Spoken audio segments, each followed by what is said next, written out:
Bismillahirrahmanirrahim. Alhamdulillahi Rabbil Alamin. Wassalatu wassalamu ala ashrafil anbiya'i wal mursalin wa ala alihi wa sahbihi ajma'in. Assalamualaikum warahmatullahi ta'ala wabarakatuh. Dan salam sejahtera.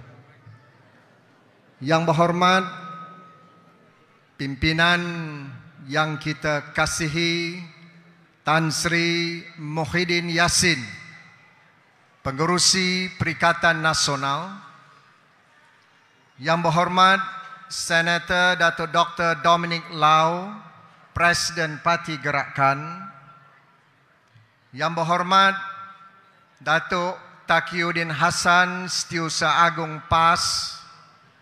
Yang berhormat Datuk Seri Hamzah Zainuddin, Setiausaha Agung Parti Pribumi Bersatu Malaysia, dan juga Setiausaha Agung Perikatan Nasional. Ahli-ahli yang berhormat, Saf Kepimpinan Perikatan Nasional, yang saya hormati Ustaz Salahuddin Nasir yang di-Petua PAS Kawasan Gombak, seluruh saf kepimpinan, muslimin, muslimat yang dirahmati Allah sekalian. Alhamdulillah, kita panjatkan rasa syukur kehadrat Allah Subhanahu wa taala kerana pada malam ini sekali lagi kita diberikan kekuatan untuk berada di sini, dan sekarang kita menyambut ketibaan yang berhormat Tan Sri Tuan Guru Datuk Seri Haji Abdul Hadi Awang, Presiden PAS, ke majlis kita. Itu dua negarawan kita, Tuan Guru Tan Sri Haji Abdul Hadi Awang dan yang berhormat Tan Sri Muhyiddin Yassin. Saudara-saudari yang saya kasih sekalian, seperti yang dinyatakan oleh pengurusi majlis sebentar tadi, malam ini kita sedang menyaksikan berulangnya satu lagi babak-babak kezaliman yang dilakukan oleh sang pemerintah ke atas pimpinan dan juga parti kita Perikatan Nasional. Tetapi dengan kehadiran yang begitu ramai, dengan semangat yang begitu tinggi, saya yakin apapun tindakan yang dilakukan oleh Kerajaan Pakatan Harapan dengan UMNO dan Barisan Nasional, kita akan tetap mara ke hadapan untuk mengangkat martabat umat dan memakmurkan negara ini.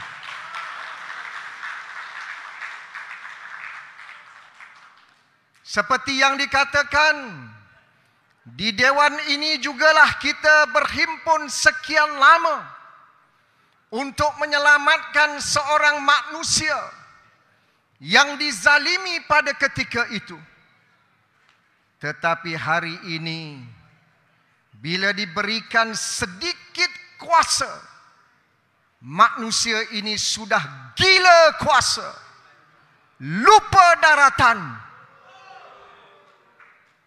Dan hari ini manusia ini menyerang Tok Guru, menyerang Perikatan Nasional, parti yang telah menyelamatkan beliau dan membebaskan beliau daripada penjara.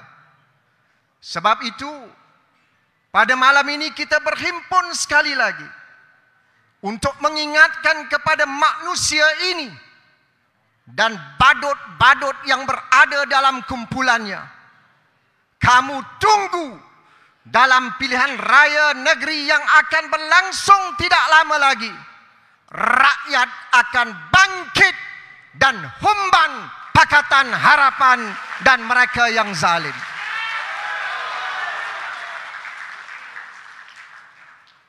Saya bukan marah, tapi saya geram.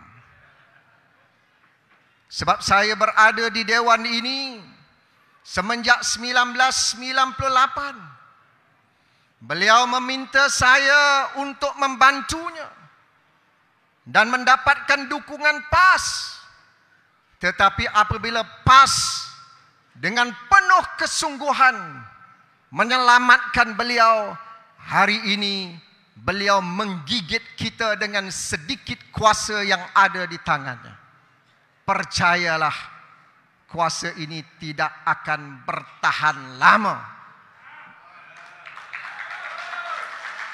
Setuju atau tidak?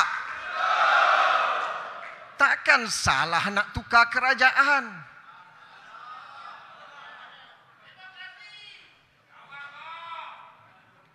Lawan-lawan dapat letter of demand besok.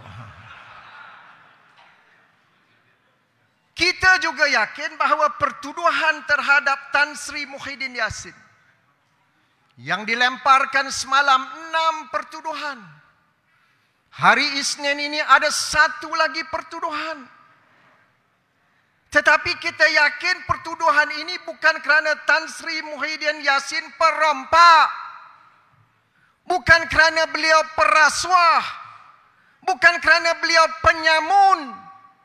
Penyamun, perompak dan perasuah adalah rakan kongsi kamu pada hari ini.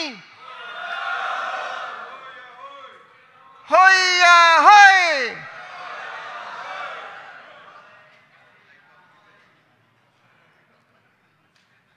Tetapi beliau dituduh, diheret ke mahkamah kerana inilah insan yang telah melancarkan gerakan massa bersama-sama dengan PAS dan gerakan atas nama Perikatan Nasional, sehingga dalam pilihan raya umum yang ke-15 kita berjaya menang dengan bergaya dan mendapat sokongan yang besar daripada rakyat Malaysia.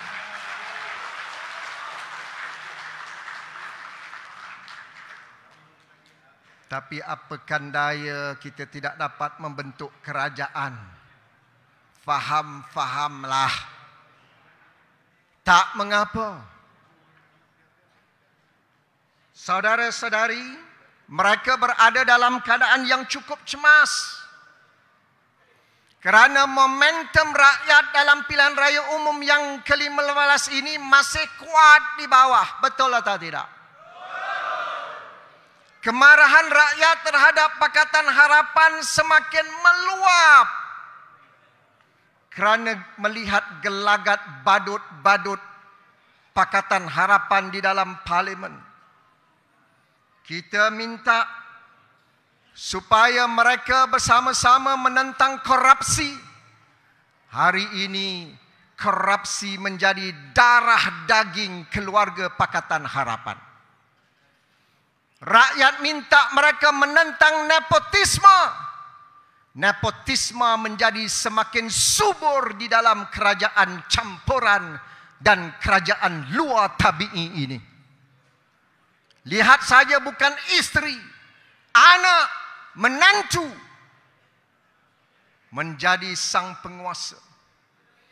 Bila disebut nepotisme, dia beri definisi baru. Kalau pro bono bukan nepotisme. Tak bayar gaji bukan nepotisme. Anak saya bijak. Anak saya pandai. Yang tak cerdik semua penyokong Perikatan Nasional. Ini suara manusia yang angkuh dan sombong. Saudara-saudari, masalah rakyat tidak selesai sudah hampir lebih 100 hari. Betul atau tidak? Tiada penyelesaian yang diumumkan oleh Perdana Menteri atau Menteri Keuangan atau Menteri Ekonomi. Yang ada raja formula.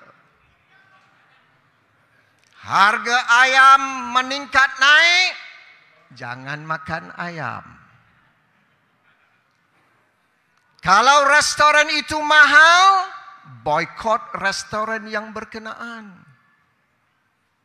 Lebih cerdik Ahmad Mazlan.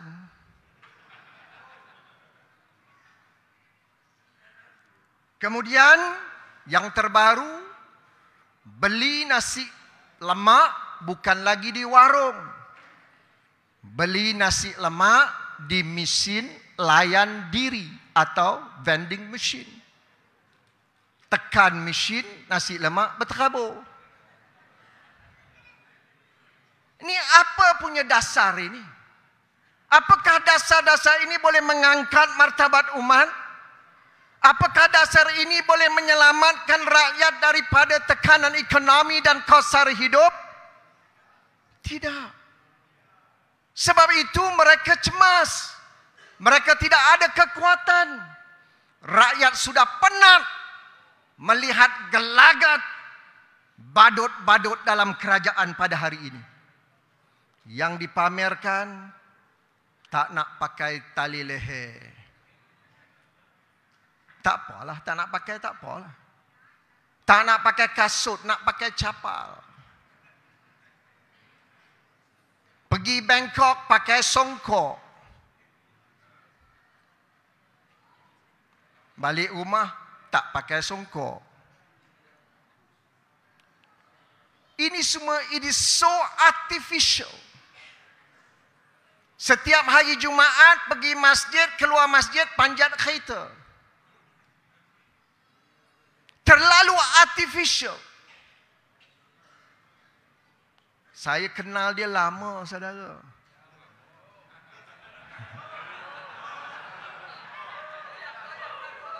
Sebab itu malam ni Datuk Taki paksa saya bercakap. Saya kata tak bolehlah, Panglima dah ada. Dia kata sebab kamu kenal dia. Ya, aku kenal dia tu, aku tendang dia dah lama dah. Saudara, rakyat nak solutions. Rakyat nak penyelesaian. Rakyat minta hentikan witch hunting. Rakyat minta hentikan buruan politik. Rakyat minta hentikan politik dendam, kesumat, hasad dan dengki yang dilakukan oleh Perdana Menteri pada hari ini. Rakyat nak maju ke hadapan. Nanti aku yang penceramah malam ni, tunggulah sekejap. Yang pertama, rakyat tanya mana telur ayam? Nuh nak selesaikan telur ayam lari ke India. Rakyat Malaysia terpaksa makan telur India, tuan-tuan.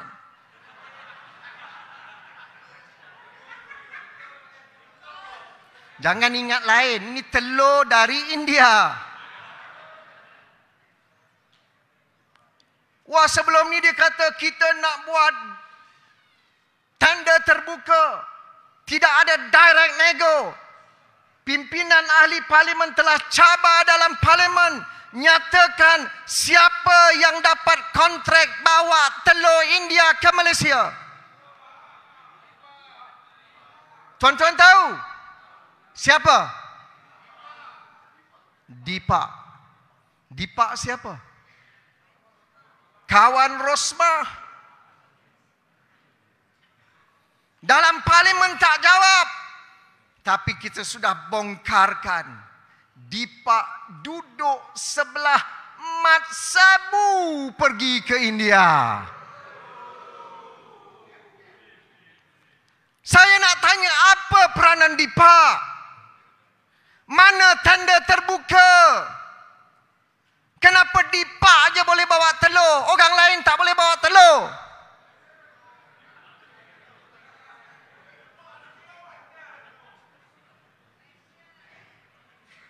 Telur Deepak, bukan telur yang dibawa oleh Deepak.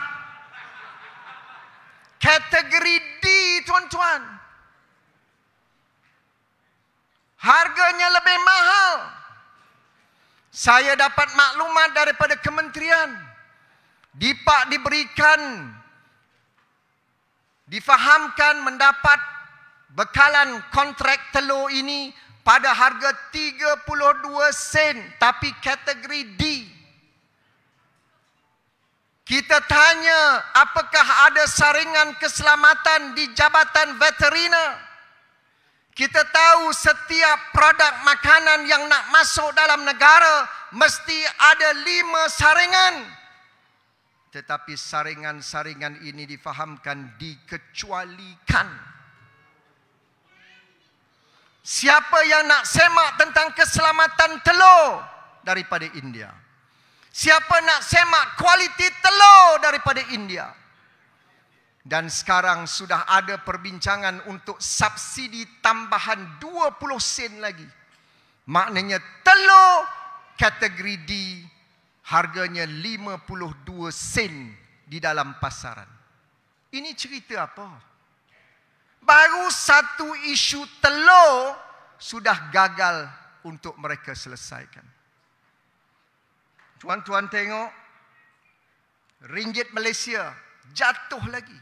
Dia sentuh saja Tan Sri Muhyiddin Yassin. 2 hari yang lepas, ringgit merudum kepada RM4.52 berbanding dengan $1 Amerika. Ish. Hoi ahoi. Melaun sungguh kerajaan ini. Sebab itu jangan sentuh Perikatan Nasional. Sentuh ekonomi akan rosak kerana dunia menghormati kepimpinan Perikatan Nasional yang bersih dan berintegriti. Rakyat sedang tanya bila boleh keluar KWSP.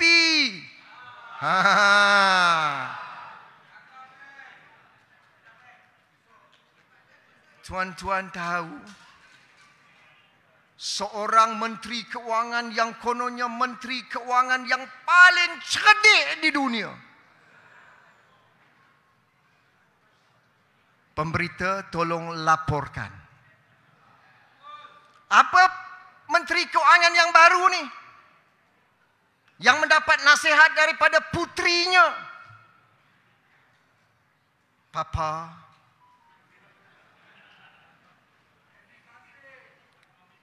beritahu kepada rakyat yang susah, kalau nak keluarkan KWSP, pergi dapat pinjaman bank terlebih dahulu. Mangkuk Hayun punya Menteri Keuangan. Rakyat susah. Nak bayar pinjaman rumah tak dapat. Nak bayar pinjaman kereta tak dapat. Nak minta keluarkan wang sendiri, simpanan sendiri. Bukan wang bapa kamu. Tak boleh pergi pinjam. Ini Menteri Keuangan apa? Apakah dia benar-benar memahami denyutan nadi rakyat yang susah? Atau dia membela pemilik-pemilik bank yang pastinya akan mengenakan kadar faedah di atas pinjaman bank tersebut? Betul atau tidak? Maknanya pinjam dari bank, korek lubang ini, kambos lubang ini. Ini bukan dasar ekonomi yang baik. Tuan-tuan, jangan lupa, apabila negara kita menghadapi COVID-19, banyak pihak yang terkesan. Apa yang kita lakukan? Peniaga-peniaga kecil terkesan. Individu terkesan. Tidak boleh membayar pinjaman bank. Inilah insan di depan kita. Tan Sri Muhyiddin Yassin, apa yang dilakukan? Saya dapat pengesahan daripada Bank Negara hari ini. Daripada April hingga September 2020. April hingga September 2020. Berlaku sudden halt in economic activities. Maknanya kejutan yang tergempa dalam keadaan semua aktiviti ekonomi terhenti. Insan ini mengisytiharkan 6 bulan automatic moratorium yang memberikan manfaat kepada 8,3 juta rakyat Malaysia, termasuk 250,000 SMEs yang mendapat automatic 6 bulan moratorium. Inilah pemimpin yang prihatin kepada rakyat yang dah ada berdalam keadaan susah. Kemudian daripada Oktober 2020 hingga Mei 2021, semasa beliau menjadi Perdana Menteri, dia lakukan targeted, kerana ketika itu sudah ada gradual opening of borders. Sempadan daerah sudah dibuka, sempadan negeri sudah dibuka. Banyak syarikat dan individu sudah kembali ke tempat kerja dan sudah ada kemampuan untuk membayar hutang. Tan Sri Muhyiddin Yassin memperkenalkan targeted approach dan ianya telah memberikan manfaat kepada 1.5 juta rakyat Malaysia, termasuk 49,000 SMEs dalam negara ini. Inilah pemimpin yang peduli dan prihatin kepada rakyat Malaysia tanpa mengira kaum dan agama. Bila rakyat susah, dibebankan dengan hutang, jangan suruh rakyat berhutang lagi. Tetapi Perikatan Nasional, PAS, bersatu dan gerakkan, mempunyai pasukan yang cukup profesional, memikirkan masalah rakyat di bawah, memperkenalkan moratorium yang memberikan manfaat kepada jutaan rakyat Malaysia. Mahu lagi ke Perikatan Nasional kembali di Putrajaya, tuan-tuan? InsyaAllah dalam masa beberapa dot.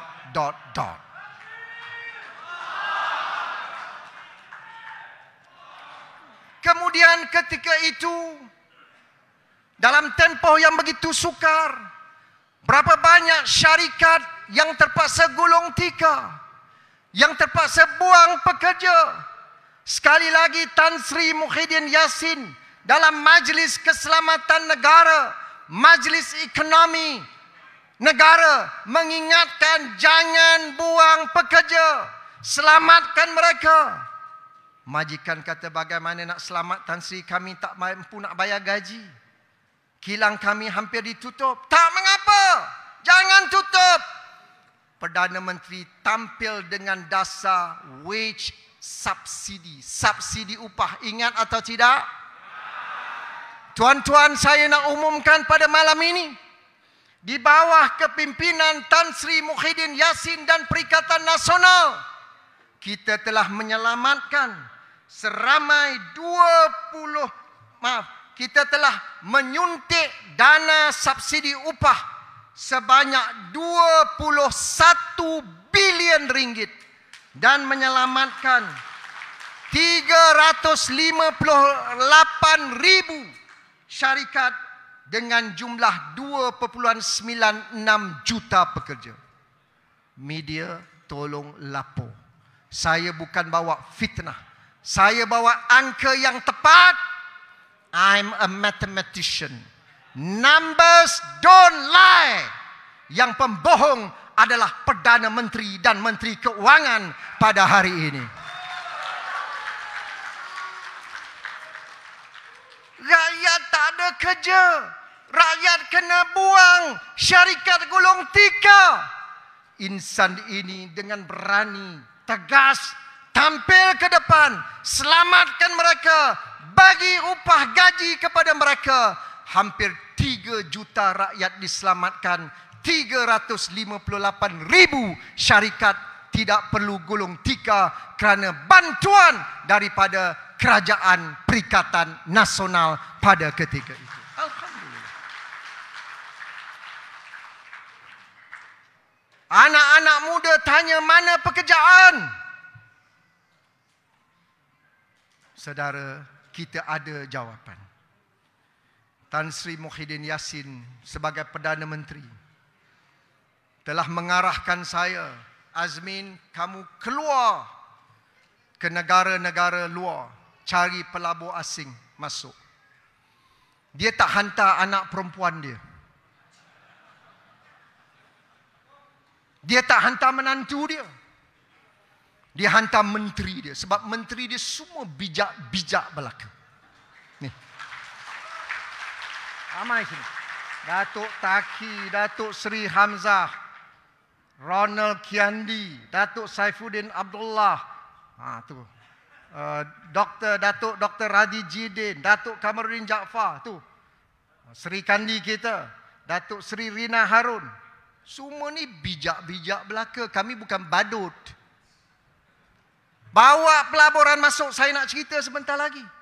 Saudara, dalam 18 bulan Perikatan Nasional memerintah, dalam keadaan sempadan negara ditutup, dunia menghadapi pandemik, krisis ekonomi bukan saja di Malaysia, di rantau dan di seluruh dunia, Tan Sri Muhyiddin Yassin dan Kerajaan Perikatan Nasional mencipta sejumlah 540,000 pekerjaan baru yang berkualiti tinggi dalam tempoh 18 bulan. Datang puak-puak badut ni, ni semua tak ada pengajian, ni semua bodoh belaka, sebab tu mereka menyokong Perikatan Nasional.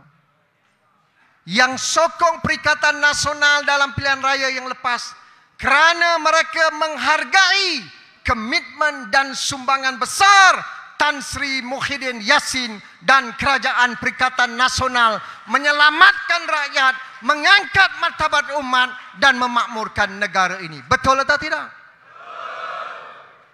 Saudara, peniaga-peniaga bertanya bagaimana prestasi pelaburan dan perdagangan negara. Saya nak beritahu, baru sahaja 2 minggu yang lepas diumumkan prestasi pelaburan Malaysia. Saya nak sebut pada malam ini. Jangan terkejut. Sebab ini angka rasmi. Pada tahun 2021, siapa Perdana Menteri ketika itu? Tan Sri Muhyiddin Yassin. Jumlah pelaburan yang diluluskan masuk ke dalam Malaysia melonjak luar biasa sebanyak 309.4 bilion ringgit yang tertinggi pernah dicatatkan. Angka pre-pandemic pun tidak dapat mencatat sejumlah itu. Kerana pelabur-pelabur asing yakin kerajaan yang baru dibentuk dengan dukungan Tuan Guru Haji Abdul Hadi Awang, PAS, Gerakan dan Bersatu. Mereka yakin ini kerajaan yang bersih, yang stabil, yang bertanggungjawab, yang berintegriti. 309,000. 5 minit lagi, saudara. 309.4 bilion ringgit. Dan pada tahun itu juga negeri Kedah yang dipimpin oleh PAS dan Perikatan Nasional mendapat jumlah pelaburan sebanyak 68 bilion ringgit yang tertinggi dalam sejarah negeri Kedah. Kedah ni negeri pertanian dia, tuan-tuan. Tetapi dengan dukungan Tan Sri Muhyiddin, Tuan Guru Haji Abdul Hadi Awang, pelabur sanggup pergi ke Kedah. Termasuk pembuat kereta Porsche. Dia tak buat di Penang, tak buat di Selangor, sebab ini negeri perompak. Pergi ke Kedah. Tahun 2022, Kerajaan Perikatan Nasional masih lagi berkuasa. Jumlah pelaburan mencatatkan 264.6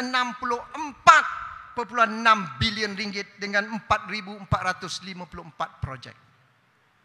Saudara, dalam 264 bilion itu adalah jumlah pelaburan daripada Amazon, AWS. Tiba-tiba puak-puak ini dia nak claim kredit. Dia kata Amazon beritahu dengan dia nak labur di Malaysia, dia tunggu sampai kerajaan Madani terbentuk. La ilaha illallah. Saya nak beritahu, ini saya yang diarah oleh Tan Sri Muhyiddin Yassin pergi ke San Francisco in May 2022. Duduk dengan AWS, bincang panjang. Mereka setuju untuk melabur di Malaysia dengan jumlah pelaburan yang begitu besar. Dan NCI, National Committee on Investment, meluluskan pelaburan AWS pada bulan Julai 2022 untuk 10 tahun yang pertama dan pada Oktober 2022 untuk 5 tahun selepasnya, menjadikan jumlah 25.5 bilion ringgit atas kejayaan Kerajaan Perikatan Nasional yang dipimpin oleh Tan Sri Muhyiddin Yassin. Masa saya duduk dengan AWS, dia tak tanya pun Madani bila nak dibentuk. Tak tanya pun. Tapi puak-puak munafik politik ini sanggup berbohong. Tetapi tak mengapa. Keterangan yang saya berikan ini membuktikan kita mampu membawa perubahan. Akhirnya saudara-saudari, sebab dah masa tak ada. Tapi tak apa, gerakan masa ini bukan malam ini saja. InsyaAllah kita akan gerakan ini sampai 6 negeri nanti akan diterajui oleh Perikatan Nasional. Mereka boleh fitnah pimpinan kita. Mereka boleh serang Tuan Guru Haji Abdul Hadi Awang. Dah ada kenyataan siasat beliau sebab dia nak tukar kerajaan. Bila pula jadi kesalahan nak tukar kerajaan? Kalau Perdana Menteri itu zalim, Perdana Menteri itu tidak ada moral, Perdana Menteri itu korup, bersekongkol dengan perompak, apakah kita nak membiarkan negara ini rosak? Tanggungjawab kita untuk membentuk sebuah kerajaan yang bersih dan stabil dan terbukti dalam 18 bulan yang mampu mengangkat martabat umat, yang mampu menyelesaikan masalah kekangan ekonomi dalam keadaan yang sukar, adalah Kerajaan Perikatan Nasional yang terbukti yang saya telah nyatakan tadi. Jadi saudara, jangan bimbang. Mereka boleh teruskan rancangan mereka untuk penjarakan pimpinan kita. Dia penjarakan Tan Sri Muhyiddin Yassin. Ada jutaan Muhyiddin Yassin akan bangkit di seluruh negara dalam masa yang terdekat. Kalau dia sentuh Tuan Guru Haji Abdul Hadi Awang, jangan mimpi dia berani sentuh Tok Guru. Jutaan umat Islam dan rakyat Malaysia akan bangkit menyerang mereka. Jadi saudara kena bersiap sedia. Are you ready? Pilihan raya negeri sudah dekat. Kedah, Kelantan, Terengganu, insya-Allah dalam tangan Perikatan Nasional. Kita beri tumpuan Selangor, Negeri Sembilan, Pulau Pinang. Selangor hampir pasti milik Perikatan Nasional. Saya sudah bertekad, tidak ada masa untuk rehat. Kita harus kerja kuat. Saya mendoakan agar 6 negeri ini menjadi milik Perikatan Nasional, dan pada masa yang sama yang sedang kita aturkan, Kerajaan Persekutuan juga insya-Allah menjadi milik Perikatan Nasional dalam masa yang dekat. Jadi tuan-tuan, saya ucapkan terima kasih. Kita mendoakan agar Allah Subhanahu wa taala memberikan kekuatan kepada Tan Sri Muhyiddin Yassin. Jangan gusar, jangan gundah gulana. You are not alone. Millions of Malaysians will march together with Tan Sri Muhyiddin Yassin untuk negara yang lebih makmur. Terima kasih. Wassalamualaikum warahmatullahi taala wabarakatuh. Perikatan! Perikatan! Perikatan! Takbir! Pengumuman penting yang pertama, motosikal WLQ 4537, WXP 2110 Legenda, sila alihkan motosikal anda sebelum KWSP anda dicagarkan. Yang kedua, di belakang sana semakin penuh, saya mohon untuk tolak, kita tarik ke depan lagi.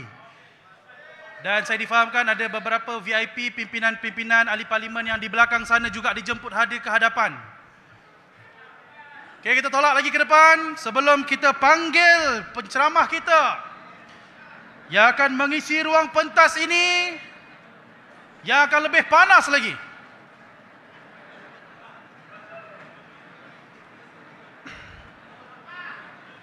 Baik, tuan-tuan.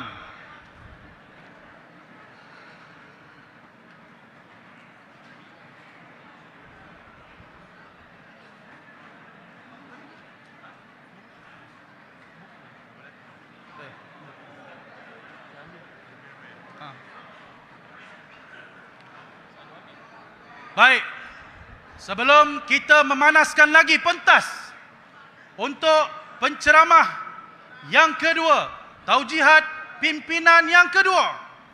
Dengan ini, saya melancarkan dan juga menjemput semua petugas-petugas Jabatan Amal yang berpakaian vest kuning, memegang karung warna hijau untuk melancarkan kutipan derma, tanda sokongan kita terhadap usaha memperjuangkan menentang kezaliman kerajaan. Boleh tak boleh, tuan-tuan? Okay, sila keluarkan apa yang boleh dikeluarkan. Kalau perlu statement KWSP pun tak ada masalah, tuan-tuan. Sila keluarkan. Baik. Tanpa membuang masa, kita meneruskan pentas ceramah perdana setelah kita mendengar segala butiran kecemerlangan Perikatan Nasional daripada Ketua Penerangan Perikatan Nasional Datuk Seri Azmin Ali. Dan kini kita persilakan Yang Berhormat Tan Sri Datuk Seri Tuan Guru Haji Abdullah Dihawang untuk memanaskan pentas kita pada malam ini. Takbir! Takbir! Takbir! Perikatan! Perikatan! Perikatan!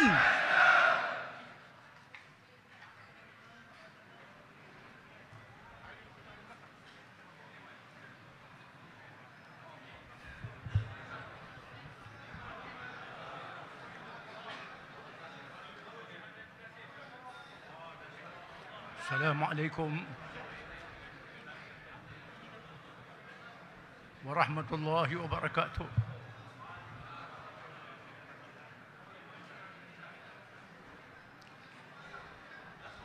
Alhamdulillahi rabbil alamin. Wal 'aqibatu lil muttaqin. Wala 'udwana illa 'alal zalimin.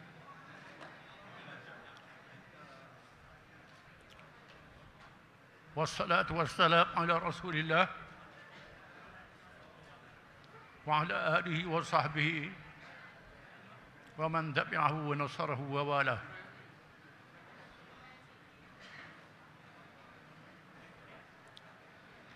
A'udzu billahi minasy syaithanir rajim.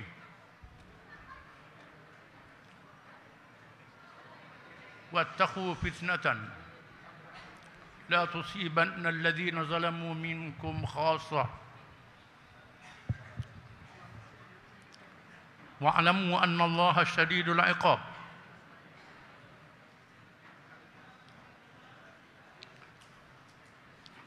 Allah berkata di dalam Al-Quran, dan takutlah kamu bencana umum yang tidak menimpa orang-orang yang zalim saja. Ketahuilah, sesungguhnya Allah itu sangat keras balasan hukumannya.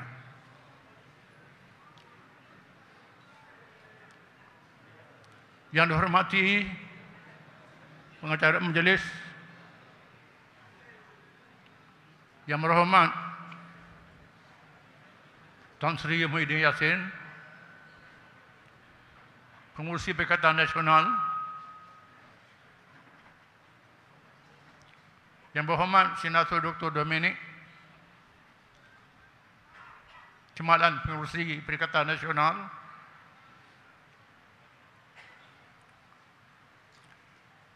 Yang berhormat Datuk Seri Hamzah Zainuddin, Sebersih Agung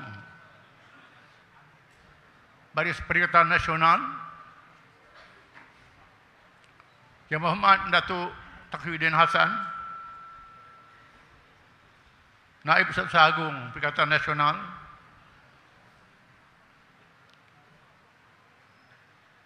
semua naib-naib pemimpin-pemimpin Perikatan Nasional, parti-parti komponen Barisan Perikatan Nasional, hadirin yang berhormat, semua yang hadir yang saya kasihi sekalian.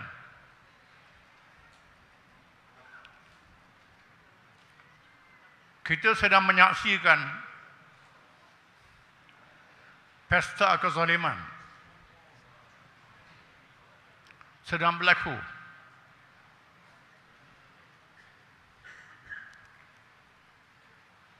Kezaliman adalah satu kemungkaran yang besar. Wajib dicegah. Wajib kita selamatkan negara daripada kezaliman ini.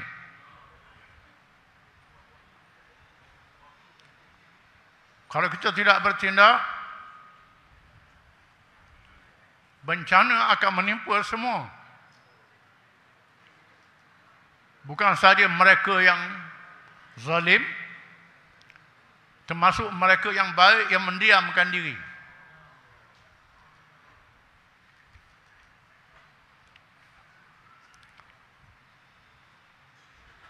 Berlakunya perkara ini berpunca wa yu'tahnu fiha al-kha'in wa yukhanu fiha al-amin wa yatakallamu fiha ar-ruwaybidah.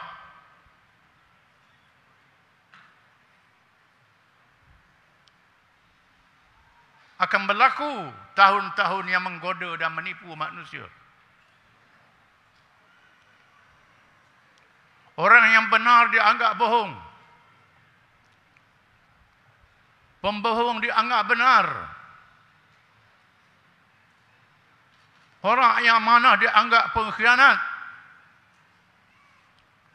Pengkhianat dianggap amanah.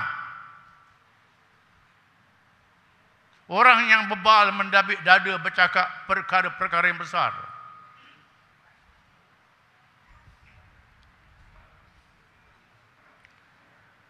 Kita menyaksikan sejak PRU ke-14 bila rakyat menolak Barisan Nasional di masa itu dengan sebab-sebab kelemahan yang tidak boleh dinafikan, memarahkan rakyat. Tapi rakyat memilih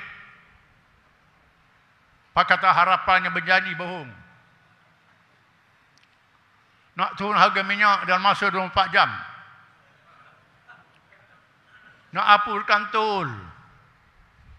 Macam-macam lagi. Jangan lupa.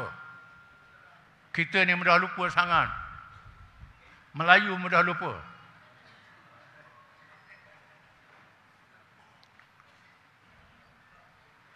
Berlaku kesedaran. Rakan-rakan yang bersama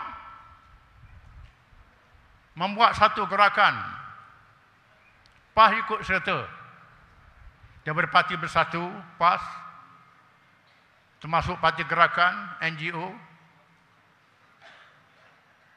membuat satu perubahan, membentuk kerajaan baru, Kerajaan Perikatan Nasional. Walaupun Perikatan Nasional memerintah, tidak ada manifesto. Kerana kita mengambil alih kerajaan melalui pintu parlimen, bukan tebuk atap. Kita menunjukkan perubahan-perubahan yang sangat positif. Perubahan yang diketahui oleh rakyat. Menolong rakyat, membaiki keadaan rakyat. Dalam suasana wabak COVID seluruh dunia, kita dapat hadapi keadaan itu.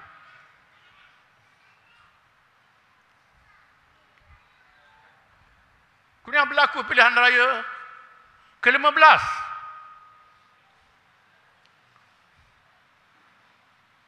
Kita usaha nak tubuhkan Kerajaan Perikatan Nasional. Tetapi Nabi bersabda, "Unzur akhaka zaliman aw mazluma." Tolong saudara kamu yang zalim dan yang kena zalim. Lalu sahabat bertanya, "Ya Rasulullah, hadha nansuruhu mazluman, fakaifa nansuruhu zaliman?" Kami faham orang kena zalim, kita tolong. Bagaimana nak tolong orang yang zalim? Nabi kata, "Tamna'hu minaz zulmi." Cegah dia jangan buat zalim. Selamatkan dia jangan buat zalim. Itu caranya. Dalam Islam tak boleh diheret ke mahkamah mudah-mudah begitu. Ada proses kehakiman yang betul. Bukan secara mi segera. Macam mi segera. Buat-buat begitu saja. Zaman Khalifah Umar bin Khattab radhiyallahu anhu, berlaku satu peristiwa. Sayyidina Umar yang berjalan malam menyiasat rakyat, melihat lubang dinding, ada lampu dalam rumah. Dia intai. Beberapa kampung muda duduk bersukaria. Khalifah Umar terus masuk. Marah pemuda itu. Nak bertindak. Pemuda itu kata, bukan main intai-intai begitu, nak bertindak. Umar kata, betul-betul aku salah, aku silap. Ini pakai kenyataan media, heret orang ke mahkamah. Mudah-mudah. Tapi rakyat dikelirukan oleh media. Yang bohong dianggap benar, yang benar dianggap bohong. Pengkhianat dianggap amanah, amanah dianggap khianat. Jadi terbalik. Orang yang tak tahu agama bercakap benda yang besar. Masa bentang bajet baru-baru ini, dia baca ayat Nabi Yusuf. Inni la makinun ij'al li khaza'ina Misra. Nabi Yusuf kata, jadikan saya jaga khazanah Mesir. Saya seorang yang mahal, yang amanah. Dia baca ayat ni. Ayat yang sama dibaca tahun 90-an, saya masih ingat lagi. Masa jadi Menteri Keuangan. Ayat yang sama. Syok sendiri. Anggap dia macam Nabi Yusuf. Nabi Yusuf siapa lantik? Tuhan lantik. Dia siapa dia lantik? Rakyat tambun lantik dia. Tu hampir-hampir nak kalah. Nabi Yusuf, seorang Rasul, kalau dia buat silat, turun wahyu membetulkan. Manusia biasa tak ada wahyu. Mesti penasihat yang baik. Lantik penasihat ikut suka. Apa lagi mereka yang bernafsu nak jadi pemimpin. Tak tahu tanggungjawab. Amanah besar. Nabi kata, "Wallahi la nuwalli ahadan talabahu aw harasa alaih." Demi Allah, aku tak lantik orang yang sangat bernafsu. Nak jadi pemimpin sangat bernafsu. Nabi pesan pada sahabat dia, Abdurrahman bin Samurah. Ya Abdurrahman, la tatulul imarah. Fa in talabtaha wukilta alaik. Wa in lam tatluha wa'inta alaik. Jangan kamu minta. Nak duduk di atas minta sangat. Kalau kamu minta, Tuhan biarkan kamu, bebankan kamu. Terima padanya. Tetapi kalau rakyat lantik kamu, beri tugas pada kamu, tanggungjawab, bukan kamu nak sangat, Tuhan tolong kamu. Ini keadaan yang berlaku di negara kita. Walaupun sudah berlaku, ada jalan untuk buat perubahan. Tak lama lagi pilihan raya negeri akan diadakan. Kelantan, Terengganu, Kedah, Negeri Sembilan, Selangor, Pulau Pinang. Kita aja melalui pilihan raya negeri ini. Ubah kerajaan. Beri kerajaan pada Pakatan Nasional untuk ambil alih negeri-negeri ini. InsyaAllah kita akan buktikan apa yang kita nak buat. Kita tak gapo. Dan kita sedar bahawa Allah Ta'ala tidak sia-siakan orang yang dizalimi. Nabi menyebut, ittaqi da'watal mazlum fa innahu laysa bainahu wa bainallahi hijab. Takutlah kamu doa orang yang kena zalim.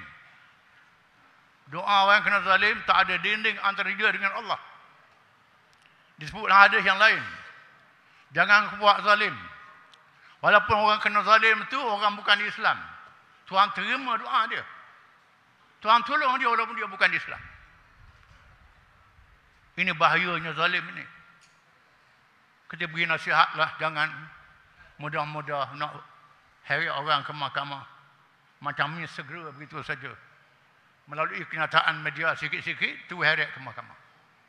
Ini tak boleh macam tu. Mesti mengikut proses yang betul. Oleh kerana saya nak beri peluang pada Tan Sri berucap lebih panjang. Cukup bagi saya sekadar itu. Wabillahi taufiq wal hidayah. Wassalamualaikum warahmatullahi wabarakatuh.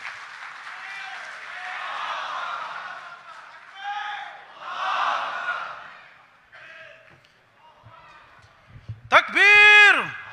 Takbir! Takbir! Baik tuan-tuan, puan-puan, hadirin hadirat yang rahmati Allah sekalian, begitulah ucapan dan amaran yang telah diberikan oleh Tuan Guru Datuk Seri Haji Abdul Hadi Awang. Yang paling menarik, kita sedang berada dalam pesta kezaliman. Jadi tuan-tuan, saya yakin pentas kita semakin hangat, semakin banyak kipas yang lalu lalang di hadapan ini. Tanda-tanda semakin panas keadaan kita tuan-tuan. Di belakang sana, kalau ikutkan secara jumlah kasarnya, dewan ini boleh memenuhkan sekitar maksimum 5,000 orang. Maka itulah jumlah kita malam ini tuan-tuan. Dan dilihat di pentas-pentas media sosial dan juga online, telah mencecah 10,000 viewers tuan-tuan. Dan saya yakin jumlah-jumlah ini akan memberi kesedaran yang kita akan bakal mengumumkan mungkin di pentas yang sama kemenangan 6 negeri pada PRN akan datang. Setuju atau tidak? Tanpa membuang masa, kita persilakan Yang Berhormat Tan Sri Datuk Muhyiddin Muhammad Yassin untuk menyampaikan ceramah pentas akhir Solidariti Menentang Kezaliman. Perikatan! Perikatan! Takbir!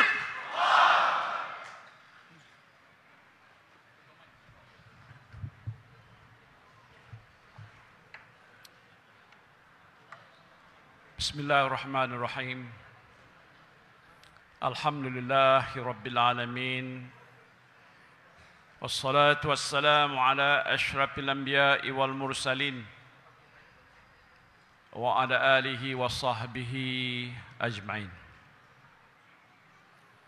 Allahumma salli wa sallim ala sayyidina Muhammadin al-Fatihi lima ughliq wal khatimi lima sabaq wa nasiril haqqa bil haqq wal hadi ila siratikal mustaqim wa ala alihi wa sahbihi haqqa qadrihi wa miqdarihi azim.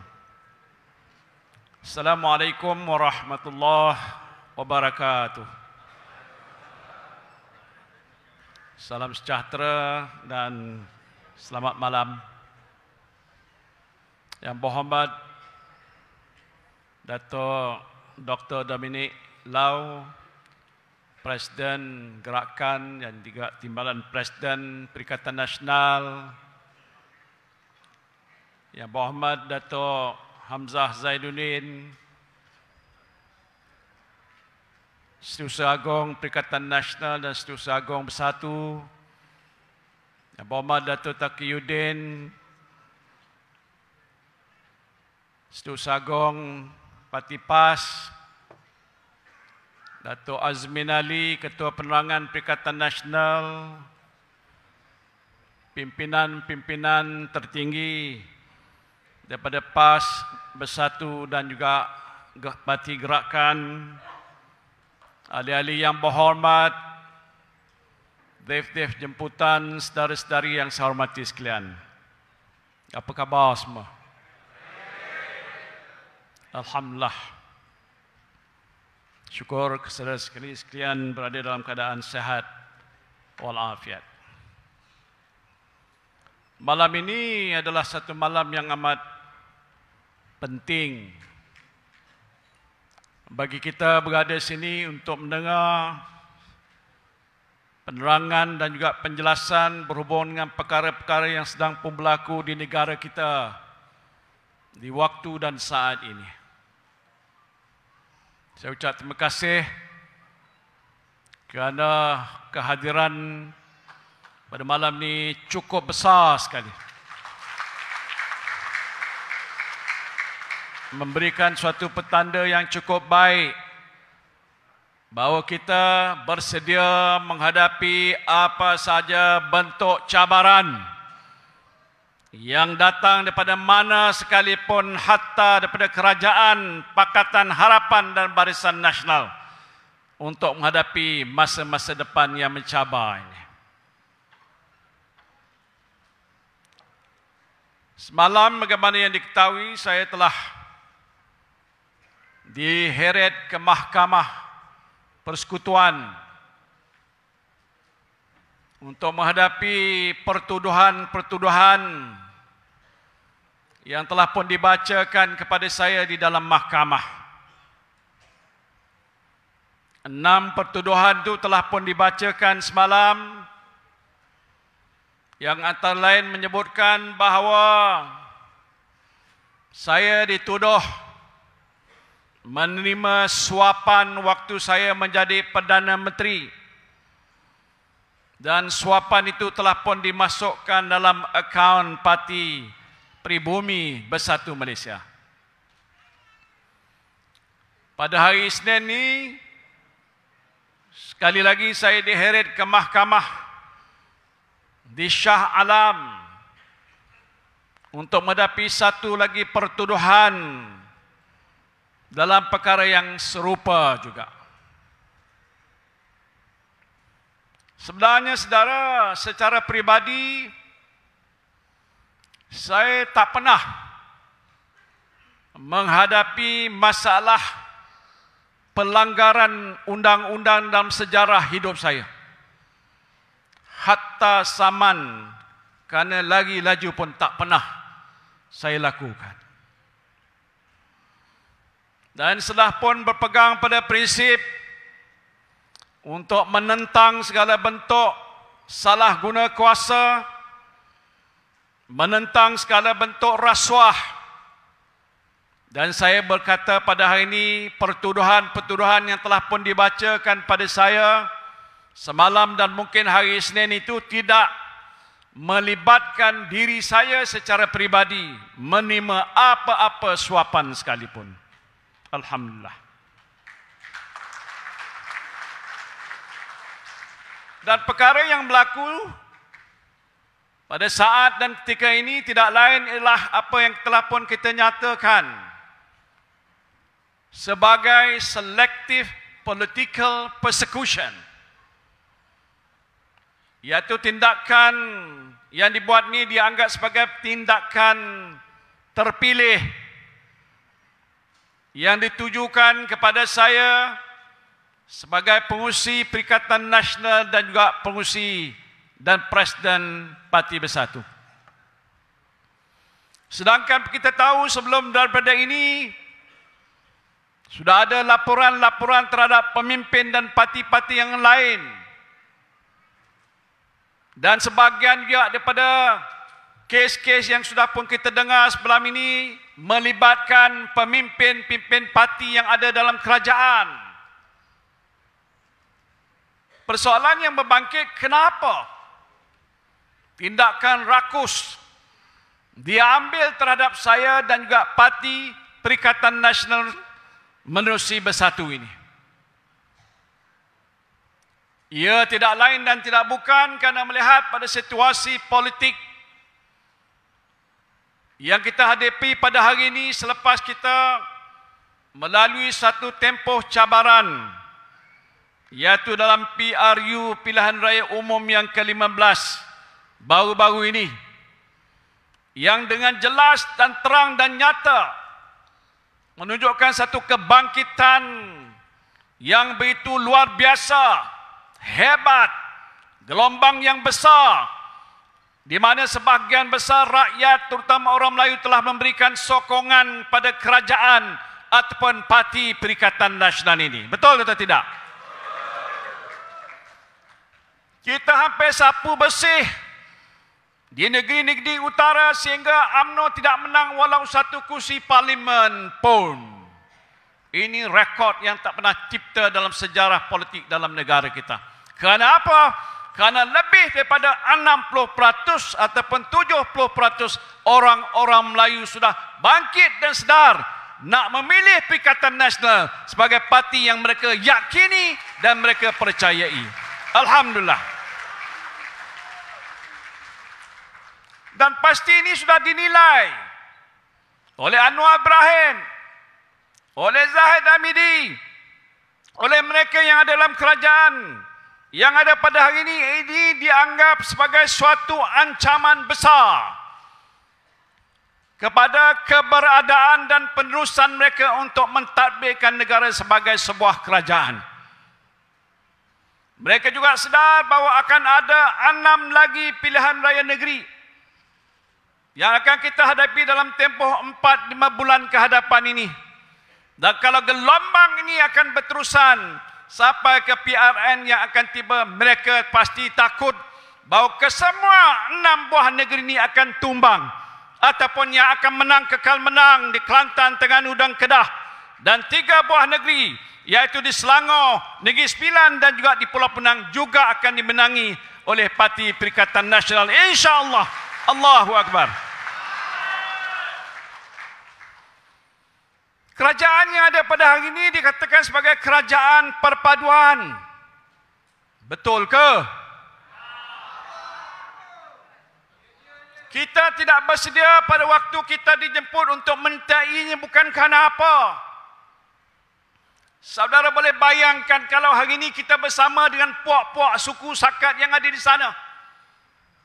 Di mana prinsip perjuangan kita? Di mana nilai hidup kita, pegangan kita menentang rasuah, salah guna kuasa? Saya dah saksikan juga setiap hari dalam parlimen hari ini yang sudah bersama mereka sebenarnya sudah mula bergaduh antara satu sama sendiri. Yang ada dalam tu ialah Zahid Hamidi dan puak-puak UMNO macam tikus menyepi, langsung tidak berbunyi. Kenapa? Kerana mereka tahu dalam hati mereka, mereka tidak berada dalam keadaan yang agak selesa. Kerana terpaksa dan dipaksakan oleh mereka, presiden mereka untuk bersama-sama dengan Anwar Ibrahim ini. Pihak DAP dalam parlimen, walaupun bilangannya ramai, tapi dalam kabinet hanya berapa orang sahaja, menjadi seolah-olah penentu dalam kerajaan perpaduan ini. Baru-baru ini jelas ternyata dalam parlimen, ada ahli parlimen DAP yang menghentam kerajaan GPS yang ada di Sarawak. GPS, gabungan parti-parti Sarawak ini adalah sebahagian daripada sahabat mereka dalam Pakatan Harapan. Sewajarnya dalam keadaan biasa itu tidak harus dilakukan. Tapi nyata sehingga 3 ke 4 ahli-ahli parlimen GPS bangkit dan bangun, menyatakan rasa kecewa, marah terhadap pihak pemimpin DAP yang ada dalam kerajaan di sana yang menghentam seolah-olah rasakan ataupun sahabat mereka dalam Pakatan Harapan ini. Ini nyata dan terbukti, kita saksikan akan berterusan hari Isnin dengan perbahasan-perbahasan yang lain. Kita akan dengar apakah yang telah diungkapkan oleh mereka-mereka yang ada dalam Pakatan Harapan ataupun kerajaan perpaduan ini. Saya dituduh menerima suapan ataupun rasuah. Yang ni saya akan pertahankan kedudukan saya bila nanti mahkamah membicarakan kes saya. InsyaAllah dengan izin Allah, dengan doa dan juga salat hajat yang saudara buat, saya akan terbebas daripada segala bentuk kerakusan kuasa dan juga soal kezaliman yang dilakukan terhadap saya khususnya dan juga Barisan Perikatan Nasional yang ada pada hari ini khasnya. InsyaAllah. Soal yang dipertikaikan ialah soal bantuan dan sumbangan yang telah pun diberikan oleh banyak pihak terhadap parti kita. Sebenarnya sekarang ini tidak ada lagi suatu akta ataupun perundangan berkaitan dengan pendanaan politik ataupun political contribution.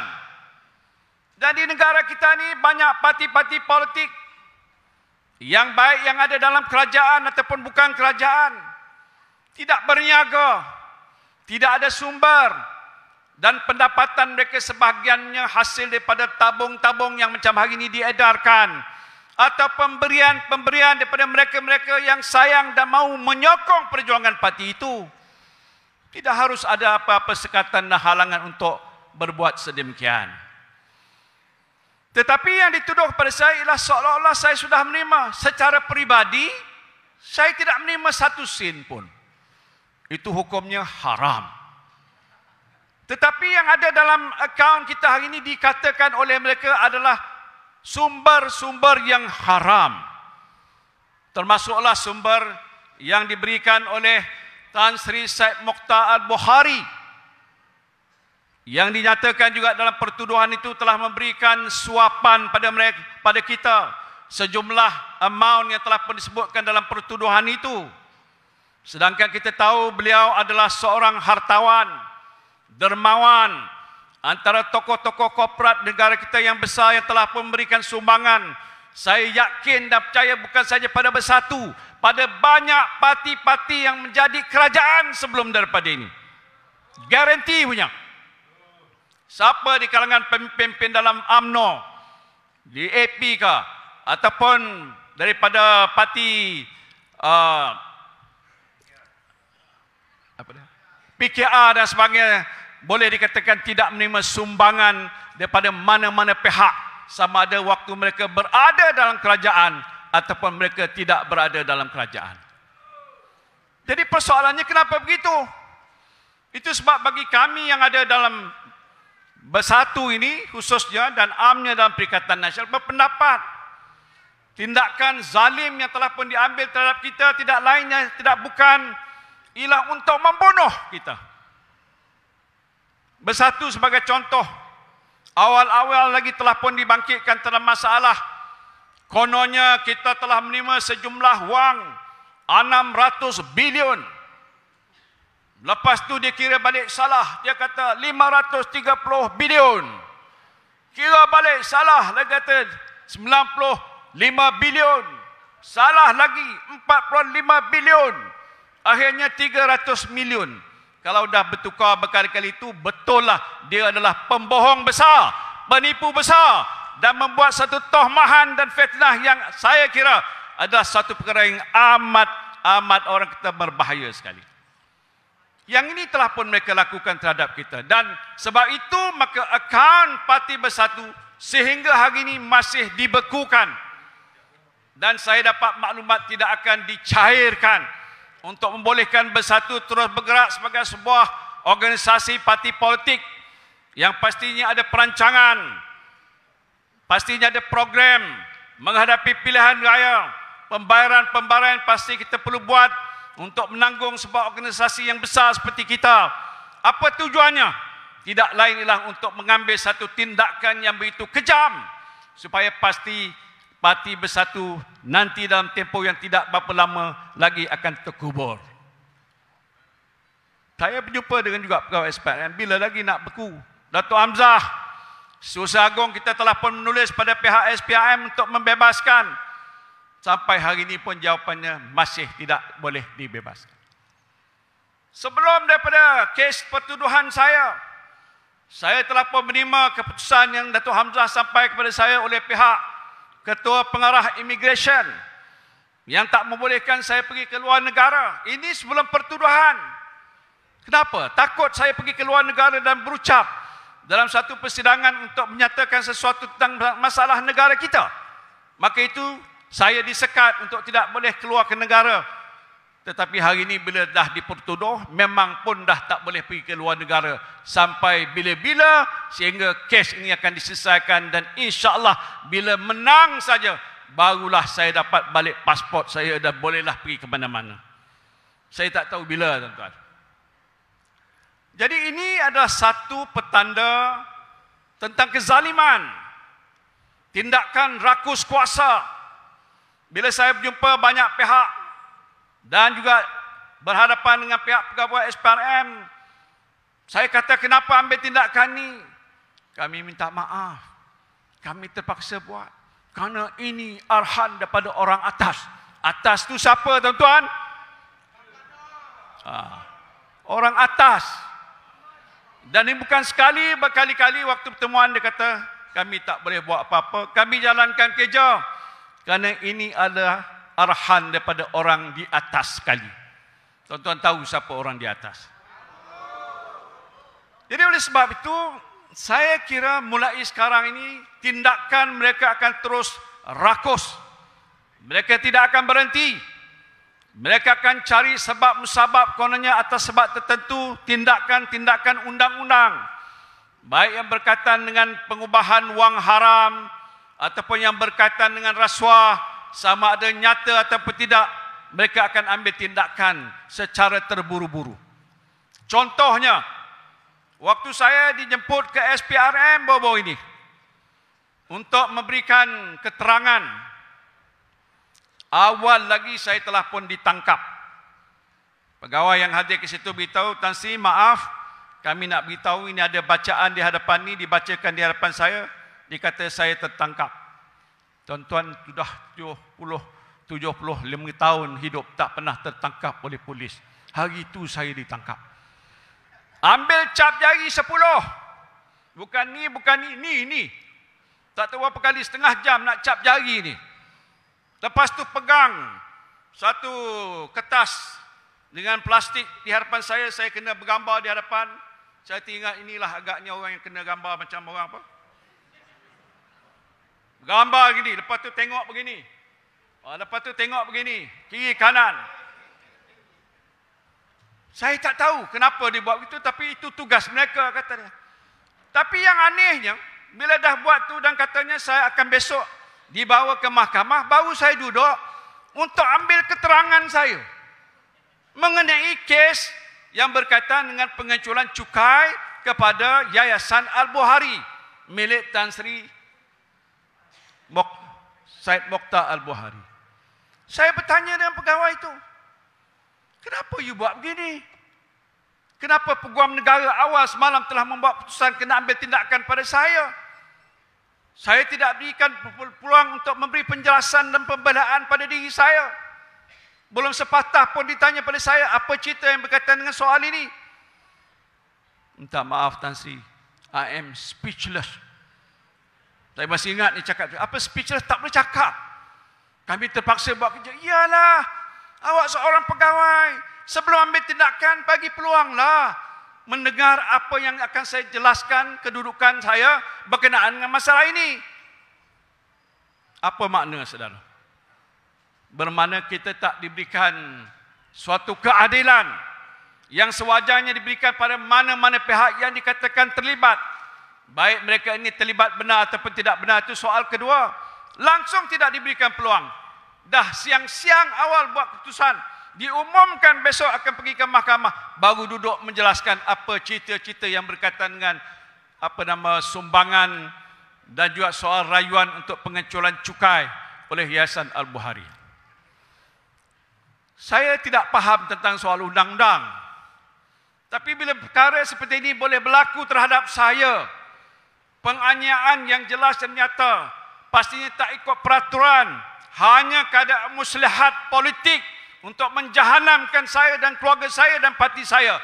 Ini sudah sampai ke setahap saya tak tahu apa nak kata dengan kerajaan yang ada pada hari ini. Tidak ada rasa perasaan pertimbang rasa, langsung tidak. Niat dan nawaitu mereka awalnya sudah jelas untuk menjatuh dan merosakkan bukan saja diri saya tetapi keluarga saya dan juga soal parti saya dan parti kita. Ini perbuatan zalim. Soal pokoknya bagaimana kita mau hadapi soal zalim ini. Ya, kita mengamalkan sistem demokrasi. Kuasa penentu bagi sesebuah kerajaan tidak lain dan tidak bukan rakyat.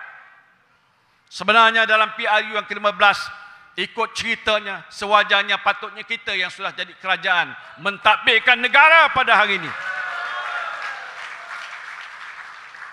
Tapi tak apalah, kita tak nak bahaskan di sini, tapi umum tahu kenapa dan mengapa. Tapi akan kita hadapi ini untuk satu tempoh. Berapa lama rakyat akan tahan? Bukan saja dengan soal isu kezaliman pada parti-parti politik, tapi nasib masa depan mereka, kehidupan mereka, soal-soal yang berkaitan dengan ekonomi mereka, pendapatan mereka, kos sara hidup mereka. Sebab itu Datuk Azmin panjang lebar menceritakan tentang apa langkah yang kita ambil sebagai sebuah kerajaan waktu kita berhadapan dengan masalah COVID-19. Saya tak nak ulang lagi, tak nak mendabik dada, akulah buat itu, akulah buat ini.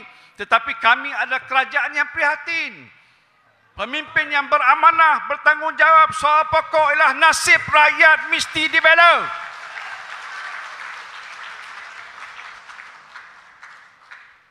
Anwar Ibrahim kata saya bapa PKP. Saya tak nak kata dia bapa engkau, tapi terkata ni juga. Dia kata saya bapa PKP. Tuan-tuan pada hari ini berhimpun di sini, dan saya tak nak minta kata terima kasih Abah. Tak payah. Segala puji bagi Allah. Tak payah puji saya. Tetapi kerana amanah dan tanggungjawab, zaman susah, tak boleh makan, tak boleh keluar kerja, takkan saya ambil tindakan untuk tutup sempadan dan tutup kedai, tutup perniagaan, dan saya biarkan begitu saja? Dahlah orang kena wabak penyakit sampai menggelempang-lempang kat luar hospital. Tak cukup doktor, tak cukup katil, tak cukup ubat, tak ada lagi vaksin. Dia kata saya bapa PKP. Patutnya kalau dia ni seorang yang agak beriman dan berilmu, at least orang kata, cakap apa? Thank you. Betul tak? Dia dah selamat. Bini dia dah selamat. Anak dia yang pandai cerdik pun dah selamat. Tok dia sudah selamat. Semua rakyat sudah selamat. PKP tak PKP itu tindakan wajar yang kita perlu buat untuk menyelamatkan nasib rakyat supaya tidak terkorban. Panggil bapa PKP. Kemudian tu nak semak soal vaksin. Kemungkinan bila dia buat ucapan, dia kata ada benda-benda yang tak betul. Ini cara Anwar Ibrahim cakap. Macam 600 bilion, dia kata ada benda-benda tak betul. Apa benda tak betul? Akhirnya siapa tak betul? Dia yang tak betul. Vaksin dia kata, nak query panggil balik. Vaksin bila dibangkitkan awal-awal, saya juga Menteri, Perdana Menteri yang bertanggungjawab. Waktu tu tak ada vaksin. Bila masuk hospital, orang bagi Panadol. Berehat, minum air banyak-banyak. Dengan izin Allah, dia balik semula ke rumah dah sihat. Saya tanya dengan DG, pihak health DG, macam mana you buat vaksin? Tak ada. Itulah Tan Sri saya buat nasib baik. Dengan sebab itu, sihat mereka balik seperti sedia kala. Waktu tu tak ada vaksin. Saya arahkan menteri yang jaga, Menteri Kesihatan dan Mosti, Adham, Baba dengan Khairi Jamaluddin KJ. Ini menteri dua yang bertanggungjawab menguruskan soal-soal berkaitan dengan masalah COVID. Soal kesihatan, soal ekonomi ada menteri di situ. Datuk Azmin antaranya. Bila tidak ada vaksin, saya bagi standard instruction kepada menteri-menteri yang jaga soal vaksin, soal COVID ni. Saya beritahu kalau kamu dengar ada berita orang nak jual vaksin, awak beli. Sebab itu bila ada satu hari Khairi Jamaluddin telefon saya, nak jumpa saya, datang bergegas jumpa saya. Dia maklumkan, Tan Sri, kita sudah ada dapat satu tawaran. Datangnya daripada sebuah badan yang namanya COVAX Facility. COVAX Facility inilah antara badan yang ditubuhkan di bawah naungan World Health Organization untuk membantu negara-negara miskin dan membangun supaya dapat bantuan vaksin yang diperlukan. Dia maklum pada saya, ada tawaran kita dapat 10% daripada jumlah penduduk. Penduduk Malaysia ada 30 juta lebih, 3 juta bilangannya kali 2, 6 juta suntikan vaksin. Jadi saya tanya dia, apa masalah? Belilah. Dia kata, macam mana nak beli, Tan Sri? Kenapa? Dia tak beritahu harga. Dia nak suruh beli je. Kalau ikut prosedur kerajaan, tak boleh beli, mesti ada harga dan mungkin kadang-kadang ada tawaran terbuka, selective tender dan sebagainya. Tapi keadaan darurat, zaman susah, kita tak tahu siapa boleh bekal. Ada orang nak tawarkan, kalau awak jadi Perdana Menteri, awak kata beli tak? Beli, tak beli, potong kepada awak. Beli. Saya cakap beli. Beli macam mana? Beli saja. Tak kira berapa nak kena. Dia pun belilah. Pasal tawaran tu terhad. Kalau tak ambil lagi pada seminggu lagi, dia akan tarik balik bagi pada negara lain. Habis Malaysia nak dapat vaksin macam mana? Saya kata beli. Dia pun belilah. Beli bayarnya lebih 400 juta ringgit kita. Jumlah yang besar. Tapi itu jadi masalah. Bila isu berkaitan dengan vaksin berbangkit, menteri yang berkenaan telah membawanya kepada Public Accounts Committee di Parlimen. Jawatan kuasa keuangan Parlimen yang dipengusikan oleh DAP. Ahli-ahli parlimen lain pun ada di situ untuk panggil dan dengar pembentangan daripada saudara Khairi Jamaluddin pada kementerian yang berkenaan untuk menjelaskan, dan keputusannya telah jelas dan nyata bahawa segala prosedurnya teratur dan tak ada penyelewengan berlaku. Alhamdulillah. Anwar buat kenyataan dan akhirnya buat keputusan oleh kabinet, tubuh Suruhanjaya diraja untuk siasat. Waste of time and money. Patut diterima itu sebagai bukti bahawa segala-galanya berlaku dengan secara yang teratur dan tersusun. Ini apa? Jadi saudara sekalian, kita berhadapan dengan situasi yang agak begitu sukar. Kita dah tahu dah 100 hari berlalu ke? Berapa hari dah sekarang? Kita pun dah lupa nak kira hari. Pasal tiap-tiap hari duk nunggu apa, tak pernah jatuh pun buah. Tak tahu buah apa yang jatuh. Minyak tak pernah turun, harga barang tak pernah turun. Saya dapat laporan-laporan ini berkala-kala. Aduan rakyat di seluruh negara, isu yang paling utama ialah masalah kos sara hidup. Masalah harga barang. Betul tak? Di mana-mana saja. Isu telur itu satu bab. Isu bekalan itu satu bab. Tapi umumnya, inflasi meningkat. Inflasi ini kadang-kadang dia ada purata nasional. Tapi kalau pergi ke sebelah satu tempat dengan satu tempat lain, dia berbeza-beza. Kadang-kadang ini agak tinggi begini, 10%, yang lain dapat 20%. Jadi rakyat umumnya tak terkesan dengan masalah kenaikan inflasi dan kos harga barang yang melambung-lambung sampai ke hari ini.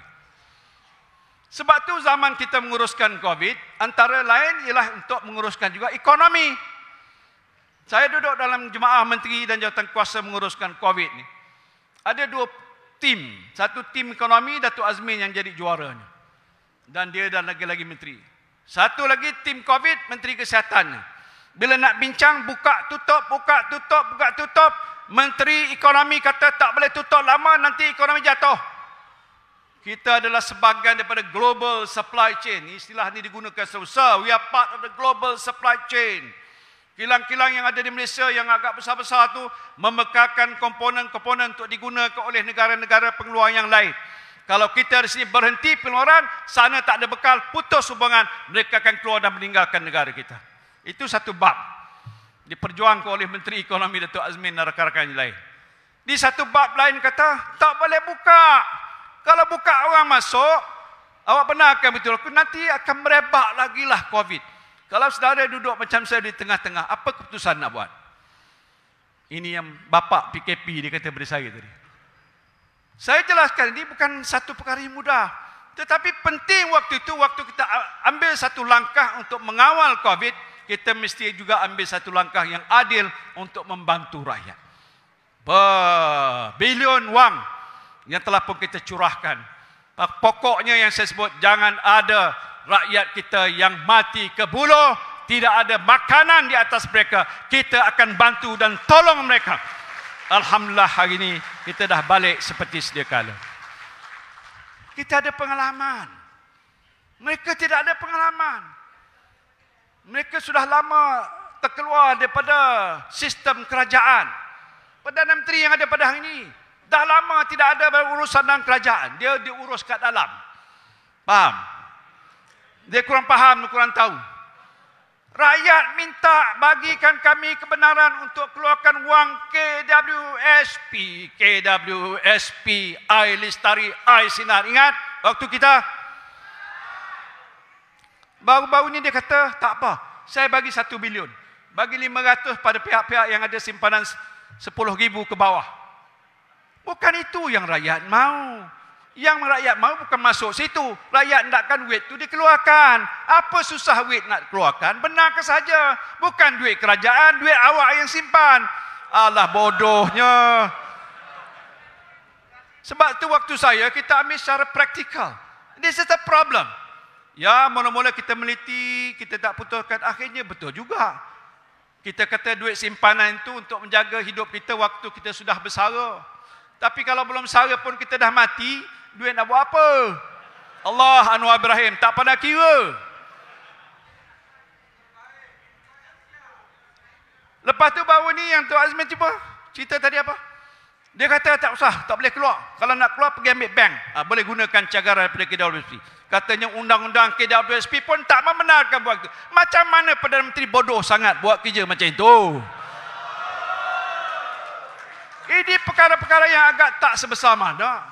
Tak menceritakan soal bagaimana nak membangunkan ekonomi negara, nak menguruskan soal isu pemulihan ekonomi, nak pantaskan dengan keadaan ekonomi global yang makin teruk pada hari ini. Kalau tak diuruskan cepat, orang kita sudah ramai menjadi miskin.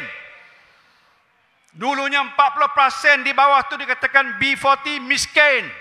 Sekarang dikatakan 60% sudah jatuh miskin. Kalau tak dibantu sekarang mungkin naik 70% jatuh miskin. Faham tak? Bukan saya tanya tuan-tuan yang sana. Tu faham tak? Bila orang berhadapan dengan masalah sebegitu teruk, dah tak bantu, harga minyak tak turun, harga barang tak naik. Yang tak ada kena-mena dengan duit kerajaan ni apalah? Bagilah. Keduanya permohonan daripada syarikat, tolong. Waktu zaman kita COVID dulu, kita bagikan moratorium yang Datuk Azmin dah kata. 6 bulan tangguh bayaran supaya boleh ada masa lega sikit. Sekarang ni masih ada syarikat yang masih menggelupuh nak hidup. Sebahagian dah tutup kerana bankrupt, yang lain nak naik tapi tak cukup modal. Dia perlukan bantuan dan sokongan, minta kalau boleh diberikan sekali lagi pusingan. Apa disebutkan moratorium bersasar. Jangan bagi pada semua, terpilih orang yang perlu saja bagi. Dulu semua dapat. Sekarang ni pilih siapa yang patut dapat. Itu pun Perdana Menteri tak boleh buat. Bukan susah sangat. Dia cuma beritahu Menteri Kewangan, beritahu pada bank negara arahkan pada pihak bank-bank yang ada di Malaysia. Ini keputusan kerajaan. Bank kena ikut dan laksanakan. Bagi lagi sekali, moratorium last secara bersasar. Bolehlah ada peluang orang yang nak mati itu hidup balik. Ada kena-mena dengan duit kerajaan? Tak ada satu sen pun, tak ada duit kerajaan. Duit siapa? Duit bank. Zaman bank bagi moratorium pertama dulu, bank mengisytiharkan untung yang lebih banyak. Bukan rugi, pasal dia bukan tak bayar hutang, tangguh bayar hutang. Lepas tu bolehlah dikenakan balik waktu zaman dah bertambah baik. Dia tak melibatkan wang kerajaan. Apa susah? Baru-baru ni dibuat keputusan. Keputusan yang kerajaan kita dah putus dulu, iaitu untuk membatalkan ataupun hapuskan hutang penoka Felda. Siapa di sini ada penoka? Mungkin tak ada kot. Kawan-kawan saudara mara kita yang duduk di Felda. Kita waktu PN dulu kita buat keputusan untuk hapuskan 8.3 bilion ringgit untuk penoka Felda. Penoka Felda hampir 100% orang Melayu. Kalau ada pun di situ Cina, dia pun layak dan dapat. Baru-baru ni dalam parlimen dia buat keputusan ataupun diumumkan oleh menteri dia. Siapa nama menteri itu? Dia kata kerajaan yang ada hari ini membatalkan keputusan untuk menghapuskan hutang. Kan nyaya tu. Menyaya tak? Bila saya umumkan dan sampai diambil alih, dah hampir 2 tahun berlalu. Mungkin sebahagian besar pun dah dihapuskan, ada berbaki belum hapus. Kalau kata dihapus, adakah orang yang dah terhapus tu dipulang balik ataupun terpaksa dikenakan semula hutang dan dalam rekod dia masih berhutang atau bagaimana? Dia jawab, dan ni saya cabar dalam parlimen, kenapa batalkan? Oh, pasal mereka tak bayar hutang, maka aliran wang tunai Felda merosot dan tak cukup. Macam mana soal aliran wang tunai, Anwar? Pasal bila orang dah berhutang lama, dah lapuk, mana ada aliran wang tunai? Betul tak? Tak bayar lah. Tak bayar kenapa? Tak ada duit nak bayar. Ada aliran wang tunai? Tak ada. Sebab itu bila kita ambil tindakan menghapuskan 83 bilion, kerajaan bagi jaminan, keluarkan sukuk bond Islam sebanyak 9.9 bilion bagi pada Felda. Yang ini kita kata kita batal, tapi duit bantuannya menerusi sukuk bond 9.9 bilion yang digaranti oleh kerajaan. Tiap-tiap tahun kena bayar pada Felda atau pada kerajaan 1 bilion. Kenapa? Kerana nak membantu supaya kawasan Felda ini dapat dimajukan semula dan hasil pendapatannya boleh dapat dinikmati oleh semua peneroka. Dia tak setuju. Apa hal?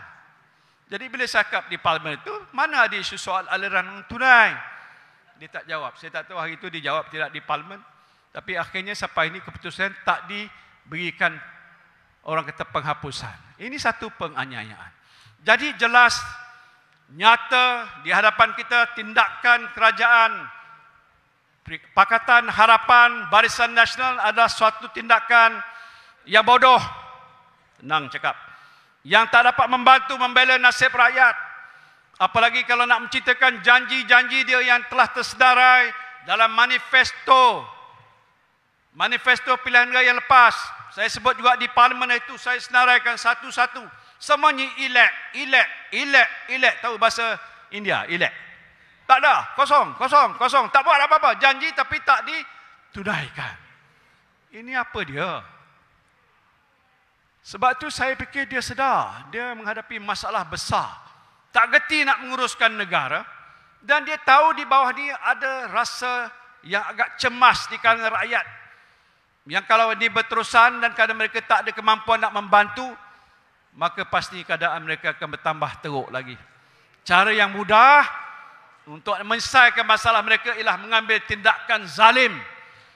Bunuh semua parti pembangkangnya ada, supaya hanya mereka saja yang boleh hidup. Tapi tak apa, saudara. Saya fikir dengan penjelasan yang telah pun kita buat pada hari ini, rakyat sedar dan faham Negara kita berdepan dengan satu situasi yang agak teruk. Tindakan zalim ni akan berterusan. Saya tak tahu bila akan berhenti. Sewajarnya sepatutnya lah mereka berhentikan daripada sikap yang tidak bertanggungjawab, fitnah yang berleluasa, tindakan zalim yang mereka lakukan terhadap kita. Dan sewajarnya sistem demokrasi yang ada di negara kita ini dapat dipertahankan. Saya tidak apa, tuan-tuan, berhadapan dengan tuduhan-tuduhan ini, kita akan bentang kes kita di mahkamah. Minta tolong satu doa saja. Boleh tak? Bila saya baca lepas pertuduhan tu, malam-malam susah nak tidur. Maklumlah. Isteri sebelah pun susah nak tidur. Anak-anak pun risau. Biasalah tu. Tapi saya baca, kalau sekiranya didapati bersalah pertuduhan ini, 20 tahun penjara, tuan-tuan. Ini real.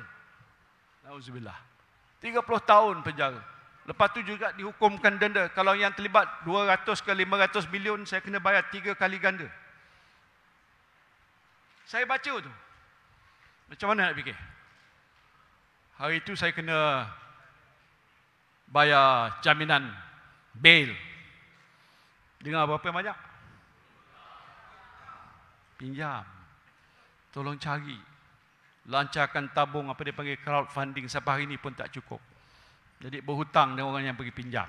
Nasib baiklah mereka bagi. Kalau tidak, saya masih duduk dalam penjara sampai sekarang, ditahan tak keluar daripada balai polis. Tak apalah, dah takdir begitu. Tapi kita tahu bersama kita ialah Allah Subhanahu wa taala. Harapan kita pada Allah saja yang tentunya lebih tahu, Maha mengetahui, Maha penyayang, Maha pengasih, bahawa makhluk ini berhadapan dengan satu kezaliman, dan kata kalau orang yang zalim itu berdoa, Allah akan makbulkan doanya. Jadi setiap hari lebih panjang sikit daripada biasa doa saya. Pasal mohon supaya saya tidak dikenakan hukuman dan dibebaskan. Itu saja yang saya nak sebutkan sini. Saya ucap terima kasih. Saya fikir kita beristiqamah dengan perjuangan dalam PAS, bersatu gerakan sebagai komponen dalam Perikatan Nasional, dan dengan izin Allah kita akan berjaya insya-Allah dalam PRN yang akan datang. Takbir! Takbir! Takbir! Assalamualaikum.